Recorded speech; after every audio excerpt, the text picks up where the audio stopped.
Salut tout le monde, je m'appelle Suzy. Si quelqu'un m'avait dit il y a 1 an que je devrais faire semblant d'être enceinte, j'aurais rigolé. Mais à situation désespérée, mesure désespérée. Quand on avait 7 ans, ma meilleure amie Nora et moi, nous nous sommes achetés des bracelets d'amitié. Et on a promis de ne jamais se mentir ou de ne jamais laisser un garçon gâcher notre amitié. On avait grandi dans une petite ville, mais on avait de grands rêves. Après le lycée, on a été acceptés à la même fac et on a emménagé ensemble. Parallèlement à nos études, on travaillait pour gagner de l'argent et se payer un voyage incroyable de 4 semaines en Asie pendant les vacances d'été. J'ai fini par rencontrer Tom, un garçon de la fac, beau, qui avait confiance en lui. Un de ces garçons qui ont tout pour eux et qui sont habitués à avoir ce qu'ils veulent. Eh bien, il m'a eu moi. Il avait l'air gentil et on s'est vite mis ensemble. Il m'a même présenté à ses parents. Sa mère avait l'air d'une vampiresse élégante et de haute lignée, mais on s'est bien entendu. Vers le début de l'été, j'ai présenté Tom à Nora et j'ai proposé qu'on parte tous les 3 en Asie. J'avais peur que Nora ne soit jalouse et qu'elle refuse parce qu'elle n'avait pas encore de copain. Mais bizarrement, elle a assez facilement accepté. J'étais soulagée. En plus, Tom avait beaucoup plus d'argent que nous. Et il nous a promis de payer pour l'hébergement et de couvrir toutes les autres dépenses indispensables. Grâce à lui, notre aventure allait être encore plus excitante. Le jour du départ est arrivé et on a pris un vol pour Bangkok. Il y faisait chaud et la ville semblait sale. Mais c'était la première fois que j'allais à l'étranger et j'adorais déjà cet endroit exotique. Pendant les 3 premières semaines, on a voyagé entre la Malaisie, le Laos et le Cambodge. Pour la dernière semaine, on a décidé de prendre un bungalow près d'une superbe plage sur l'île de Koh Samui. On a exploré l'île en moto et on participait à de super fêtes tous les soirs. Et quand un garçon essayait de draguer Nora, Tom se comportait comme un grand frère furieux. Il nous protégeait toutes les deux. Mais j'ai commencé à remarquer quelque chose d'étrange. Nora et Tom faisaient souvent des messes basses, comme s'ils avaient un secret. Mais oui, c'était bientôt mon anniversaire. Je suppose qu'ils me préparaient une surprise, sans aucun doute. Le lendemain, j'ai décidé de leur tendre un piège. J'ai fait semblant d'avoir une indigestion et je leur ai dit d'aller à la soirée sans moi. Quand ils sont sortis, je les ai suivis. Et devine quoi ? Au lieu d'aller m'acheter un cadeau d'anniversaire, ils sont allés sur une plage déserte pour y nager nus. C'était le moment le plus horriblement douloureux de toute ma vie. J'étais cachée derrière un palmier et je voyais mon copain embrasser Nora sous la lune. J'ai commencé à réfléchir à plusieurs plans pour me venger. Ma première idée était de mettre le feu au bungalow avec toutes nos affaires et nos papiers, mais j'ai vite changé d'avis. Je suis retournée au bungalow sans bruit, j'ai fait mes affaires, j'ai réservé un vol pour rentrer et je suis partie. J'étais tellement blessée que je n'arrivais pas à réfléchir correctement. Je voulais juste me venger. Pendant mon absence, j'ai eu des milliards de messages et d'appels de Tom et Nora, mais j'ai tout ignoré. Quand j'ai réalisé qu'ils allaient peut-être tenter de joindre mes parents, je leur ai envoyé un message qui disait que j'avais besoin d'être seule. Mais au lieu de se sentir coupable et de continuer à m'envoyer des messages, ces 2 abrutis ont continué leur lune de miel sans moi. Je le savais parce qu'ils continuaient de poster des photos du voyage, comme si rien ne s'était passé. Et un joyeux anniversaire, Suzy. Une fois à la maison, je suis allée voir un gynécologue pour comprendre pourquoi j'avais autant de retard dans mes règles. Les ultrasons ont prouvé que je n'étais pas enceinte, mais que ça arrivait souvent à cause du stress. Pendant que j'étais dans la salle d'attente du gynéco, à regarder tous ces couples heureux, Nora a posté une photo avec Tom au bord d'une cascade. Ça m'a rendue furieuse. Et j'ai eu une idée géniale. Si je disais à Tom que j'étais enceinte, il serait obligé de se séparer de cette traîtresse pour revenir avec moi. Et sa mère, conservatrice comme elle était, ne voudrait jamais qu'il fasse scandale. C'était ingénieux. Je n'ai même pas réfléchi à la manière dont j'allais me débarrasser de ce faux enfant plus tard. Chaque chose en son temps. J'ai utilisé Photoshop avec un mélange d'images Google et mon résultat d'ultrason pour créer une échographie de mon bébé de 9 semaines. Je sais, c'est fou. Mais Nora avait brisé sa promesse. Il le méritait. Je suis allée dans un service d'impression et j'ai rencontré le directeur, Mathieu.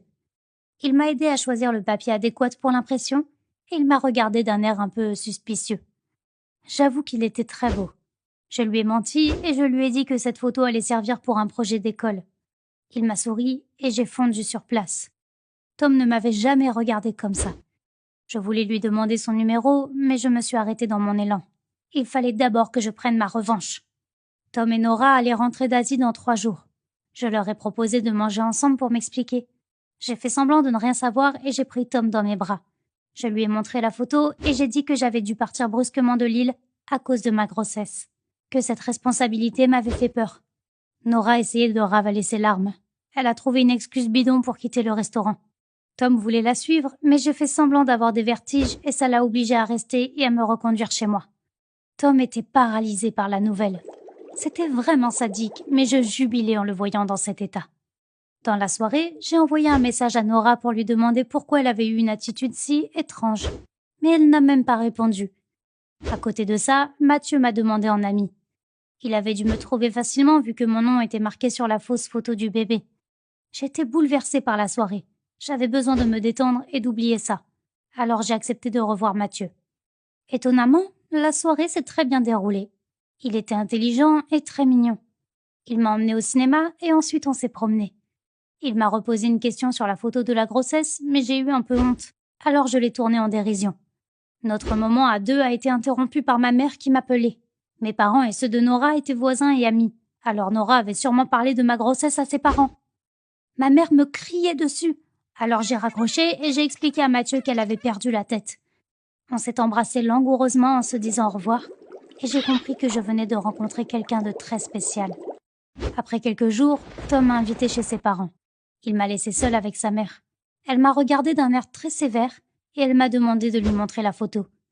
Elle l'a regardée pendant longtemps, puis elle l'a jetée sur la table et elle m'a demandé combien d'argent je voulais pour me débarrasser de l'enfant et laisser son fils tranquille.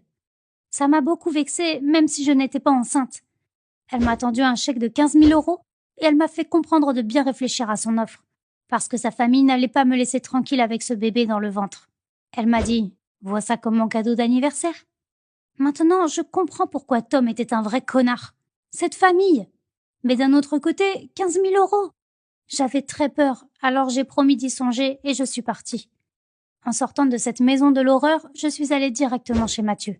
Ça ne l'a pas gêné. On a écouté ses groupes préférés et on a passé une merveilleuse nuit ensemble. Je nageais dans le bonheur. Dès le lendemain, je commençais à regretter de m'être embarquée dans cette histoire de fausse grossesse. Il fallait que je règle tout ça. J'avais ignoré mes parents, j'avais accepté ce chèque colossal, j'avais menti à Nora, Tom et à l'homme de mes rêves. Tout d'abord, je suis allée à la banque pour encaisser mon cadeau d'anniversaire. Je n'avais jamais eu autant d'argent. Puis je suis allée à la poste et j'ai envoyé une enveloppe à Nora avec mon bracelet d'amitié et un mot qui disait « Je n'en ai plus besoin ». J'ai dit à mes parents et à Tom que j'avais pris un rendez-vous pour me faire opérer.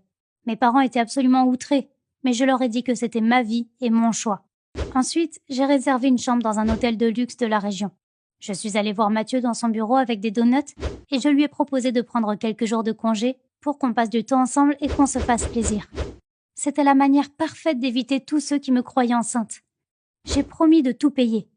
J'ai menti en disant que ce voyage était un cadeau d'anniversaire de mes collègues. Mathieu était enthousiaste à l'idée de venir avec moi. On est arrivé à l'hôtel. La chambre était magnifique. Mathieu avait conduit pendant longtemps et il était fatigué. Alors il est allé se reposer pendant que je recevais un massage à l'huile de coco et une pédicure. Je méritais bien ça après toutes ces péripéties. Et alors que j'étais couchée sur la table, enduite d'huile essentielle, je me suis souvenu que j'avais laissé mon téléphone dans la chambre. Une fois mon soin fini, je me suis précipitée dans la chambre en peignoir. J'avais un mauvais pressentiment. Et il était parfaitement fondé. Mathieu était assis dans le canapé et il me regardait d'un air sérieux. Il avait cherché un cachet d'aspirine dans mon sac à cause de son mal de tête et il avait vu mon téléphone et que j'avais plusieurs messages de Nora. Le premier disait « Je suis désolée pour ton bébé ». J'ai abandonné et je lui ai tout avoué. J'espérais qu'il allait me comprendre, mais il a fait ses affaires en disant que j'étais folle. Je me suis mise à pleurer. Je voulais lui expliquer que je l'aimais vraiment beaucoup, mais il m'a rétorqué que je n'étais qu'une entraîneuse et que j'étais sa nouvelle victime. Puis il m'a laissée seule. J'ai décidé de respecter mon plan initial et de faire semblant d'être à l'hôpital.